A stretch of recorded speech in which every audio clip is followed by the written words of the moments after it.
Principle 3. If you do not do this, you are headed for trouble. Back in 1898, a tragic thing happened in Rockland County, New York. A child had died. On this particular day, the neighbors were preparing to go to the funeral.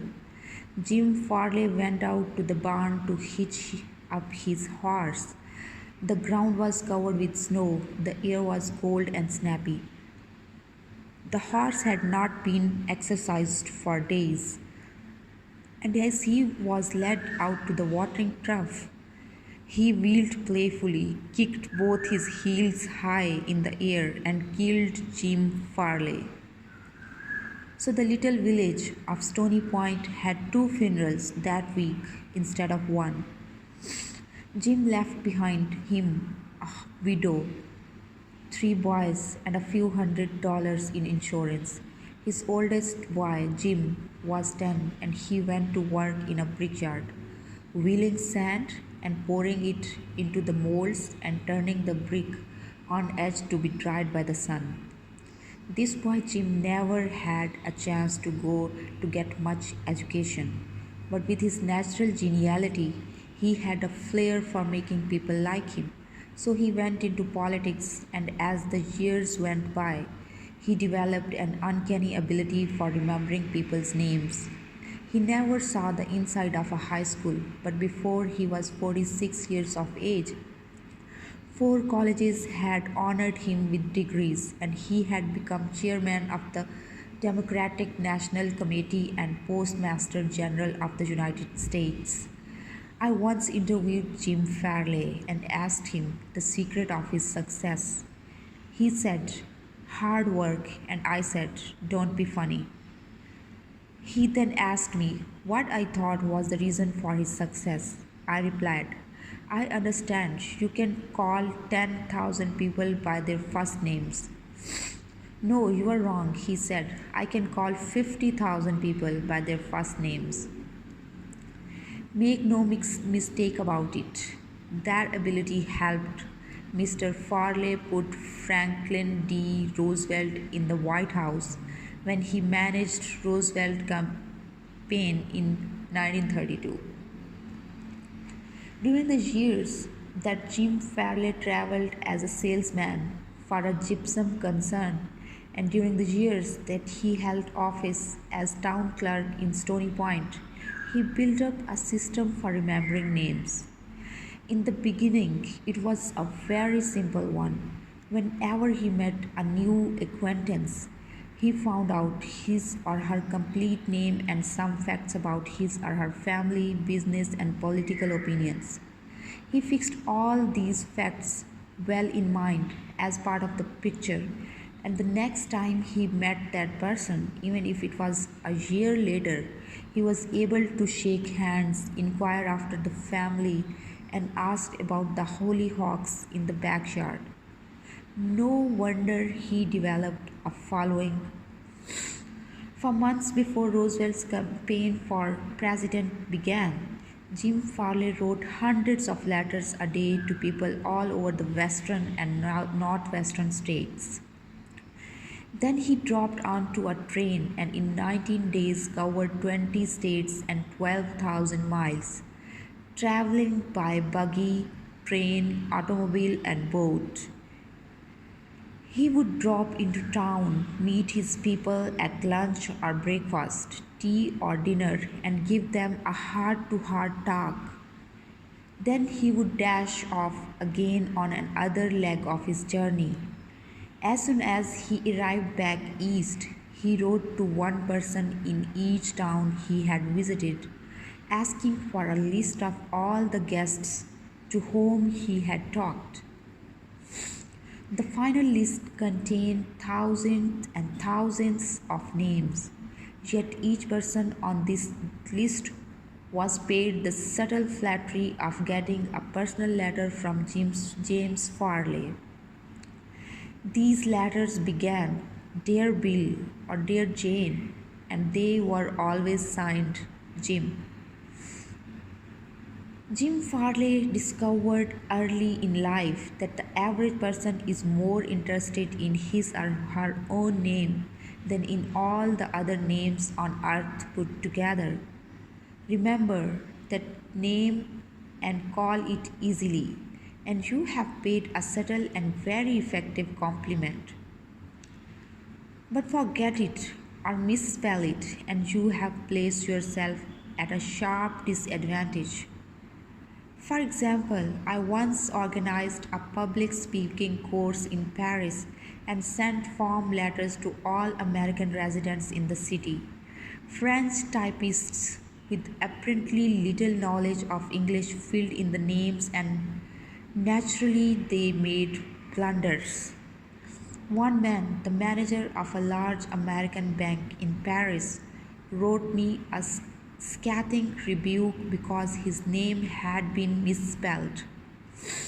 Sometimes it is difficult to remember a name, particularly if it is hard to pronounce, rather than even try to learn it. Many people ignore it or call the person by an easy nickname. Sid Levy called on a customer for some time whose name was Nicodemus Papadopoulos. Most people just called him Nick. Levy told us, I made a special effort to say his name over several times to myself before I made my call. When I greeted him by his full name, Good afternoon, Mr. Nicodemus Papadopoulos, he was shocked. For what seemed like several minutes, there was no reply from him at all. Finally, he said, with tears rolling down his cheeks, Mr. Levy, in all the 15 years I have been in this country, nobody has ever made the effort to call me by my right name. What was the reason for Andrew Carnegie's success? He was called the Steel King, yet he himself knew little about the manufacture of steel. He had hundreds of people working for him who knew far more about steel than he did. But he knew how to handle people, and that is what made him rich. Early in life, he showed a flair for organization, a genius for leadership. By the time he was 10, he too had discovered the astounding importance people place on their own name, and he used that discovery to win cooperation. To illustrate, when he was a boy back in Scotland, he got hold of a rabbit, a mother rabbit. Presto, he soon had a whole nest of little rabbits and nothing to feed them. But he had a brilliant idea.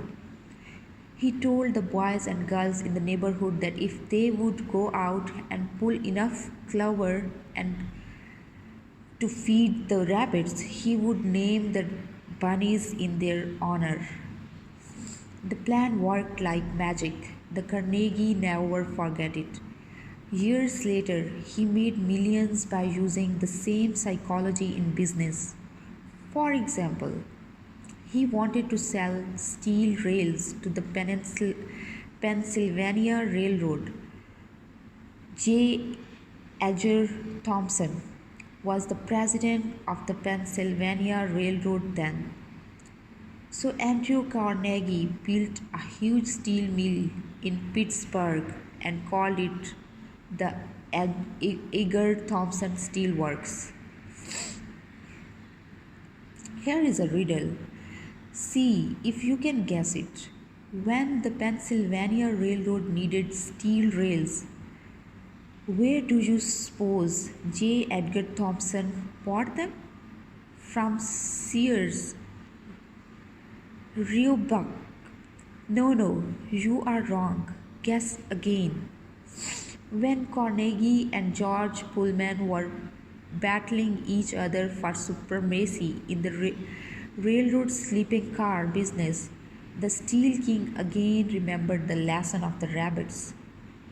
The Central Transportation Company, which Andrew Carnegie controlled, was fighting with the company that Pullman owned.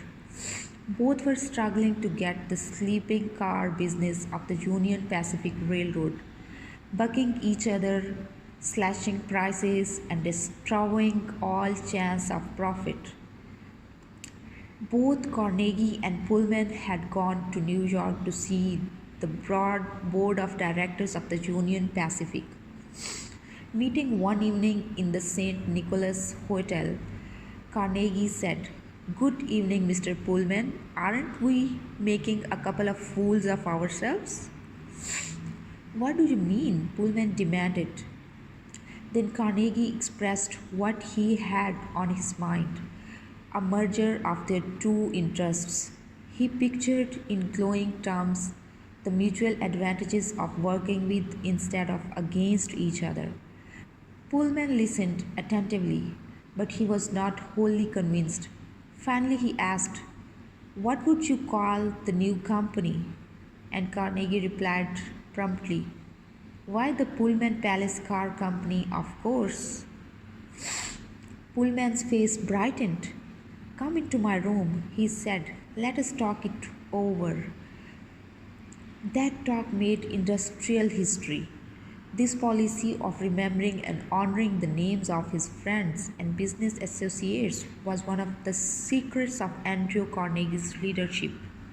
He was proud of the fact that he could call many of his factory workers by their first names, and he boasted that while he was personally in charge, no strike ever disturbed his flaming steel mills.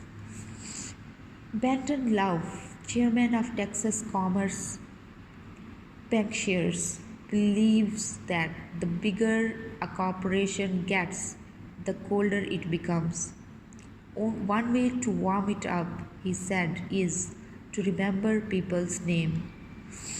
The executive who tells me he can't remember names is at the same time telling me he can't remember a significant part of his business and is operating on quicksand. Karen Rancho Palos Verdes, California, a flight attendant for TWA, made it a practice to learn the names of as many passengers in her cabin as possible and use the name when serving them. This resulted in many compliments on her service expressed both to her directly and to the airline. One passenger wrote, "I haven't flown TWA for some time, but I'm going to start flying nothing but TWA from now on. You make me feel that your airline has become a very personalized airline, and that is important to me." People are so proud of their names that they strive to perpetuate them at any cost. Even blustering, hard-boiled old P.T.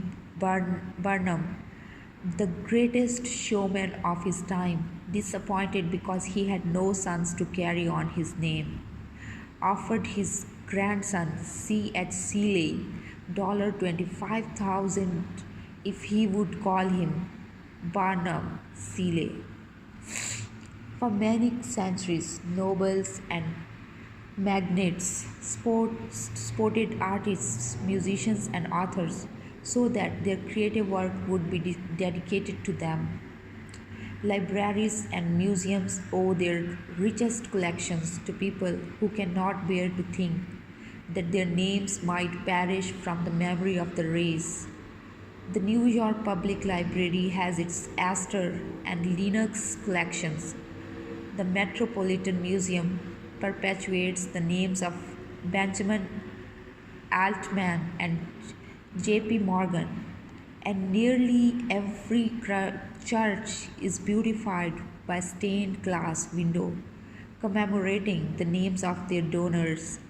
Many of the buildings on the campus of the most of the universities bear the names of donors who contributed large sums of money for this honor. Most people do not remember names for the simple reason that they do not take the time and energy necessary to concentrate and repeat the fixed names indelibly in their minds. They make excuses for themselves. They are too busy. but they were probably no bushier than Franklin D. Roosevelt, and he took time to remember and recall even the names of mechanics with whom he came into contact. To illustrate, the Chrysler organization built a special car for Mr. Roosevelt, who could not use a standard car because his legs were paralyzed. W. F. Chamberlain and a mechanic delivered it to the White House. I have in front of me a letter from Mr. Chamberlain relating his experiences. I taught President Roosevelt how to handle a car with a lot of unusual gadgets, but he taught me a lot about the fine art of handling people. When I called at the White House, Mr. Chamberlain writes, the president was extremely pleasant and cheerful. He called me by name, made me feel very comfortable, and particularly impressed me with the fact that he was vitally interested in things I had to show him and tell him. The car was so designed that it could be operated entirely by hand. A crowd gathered around to look at the car, and he remarked, I think it is marvelous. All you have to do is to touch a button and it moves away and you can drive it without effort. I think it is grand. I don't know what makes it go. I would love to have the time to tear it down and see how it works. When Roosevelt's friends and associates admired the machine, he said in their presence, Mr. Chamberlain, I certainly appreciate all the time and effort you have spent in developing this car. It is a mighty fine job. He admired the radiator, the special rear vision mirror and clock, the special spotlight, the kind of upholstery, the sitting position of the driver's seat, the special suitcases in the trunk with his monogram on each suitcase. In other words, he took notice of every detail to which he knew I had given considerable thought. He made a point of bringing these various pieces of equipment to the attention of Mr. Roosevelt, Miss Perkins, the Secretary of Labor, and his secretary. He even brought the old White House porter into the picture by saying, George, you want to take particularly good care of this suitcase. When the driving lesson was finished, the president turned to me and said, well, Mr. Chamberlain, I have been keeping the Federal Reserve Board waiting 30 minutes. I guess I had better get back to work. I took a mechanic with me to White House. He was introduced to Roosevelt when he arrived. He did not talk to the president, and Roosevelt heard his name only once. He was a shy chap, and he kept in the background. But before leaving us, the president looked for the mechanic, shook his hand, called by his name, and thanked him for coming to Washington. And there was nothing perfunctory about his thanks. He meant what he said. I could feel that. A few days after returning to New York, I got an autographed photograph of President Roosevelt and a little note of thanks, again expressing his appreciation for my assistance. How he found time to do it is a mystery to me. Franklin D. Roosevelt knew that one of the simplest, most obvious, and most important way of gaining goodwill was by remembering names and making people feel important. Yet how many of us do it? Half the minute we are introduced to a stranger, we chat a few minutes and can't even remember his or her name by the time we say goodbye. One of the first lessons a politician learned in this to recall a voter's name is statesmanship. To forget it is oblivion. And the ability to remember names is almost as important in business and social contexts as it is in politics. Napoleon III, Emperor of France and nephew of the great Napoleon, boasted that in spite of all his royal duties, he could remember the names of every person he met. His technique, simple. If he did not hear the name distinctly, he said, "Sorry, I did not get the name clearly." Then, if it was an unusual name, he would say, "How is it spelled?" During the conversation, he took the trouble to repeat the name several times and tried to associate it in his mind with the person's features, expressions, and general appearance. If the person was someone of importance, Napoleon went to even further pains. As soon as His Royal Highness was alone, he wrote the name down on a piece of paper, looked at it, concentrated on it, fixed it securely in his mind, and then tore up the paper. In this way, he gained an eye impression of the names as well as an ear impression. All this takes time, but good manners, said Emerson, are made up of petty sacrifices. The importance of remembering and using names is not just the prerogative of kings. The importance of remembering and using names is not just the prerogative of kings and corporate executives. It works for all of us. Ken Nottingham, an employee of General Motors in Indiana, usually had lunch at the company cafeteria. He noticed that the woman who worked behind the counter always had a scowl on her face. She had been making sandwiches for about 2 hours, and I was just another sandwich to her. I told what I wanted. She weighed out the ham on a little scale. Then she gave me one leaf of lettuce, a few potato chips, and handed them to me. The next day I went through the same line. Same woman, same scowl. The only difference was I noticed her name tag. I smiled and said, "Hello, Eunice," and then told her what I wanted. Well, she forgot the scale piled on the ham, gave me 3 leaves of lettuce, and heaped on the potato chips until they fell off the plate. We should be aware of the magic contained in a name and realized that this single item is wholly and completely owned by the person with whom we are dealing and nobody else. The name sets the individuals apart. It makes him or her unique among all others. The information we are imparting or the request we are making takes on a special importance when we approach the situation with the name of the individual.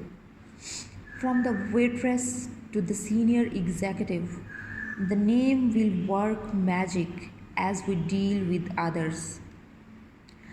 So, the principle 3 is remember that a person's name is to that person the sweetest and the most important sound in any language. That's all.